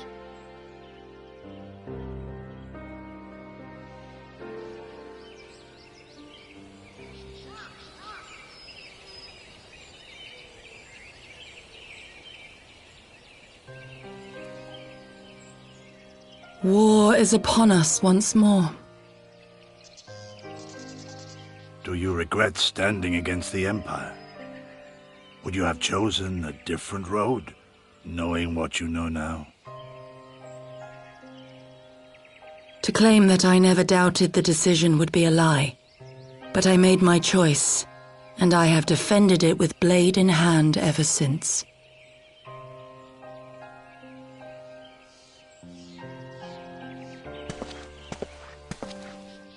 The battle continues, and our steel is needed. Come, Shadow Walker, we leave for the east, for Doma.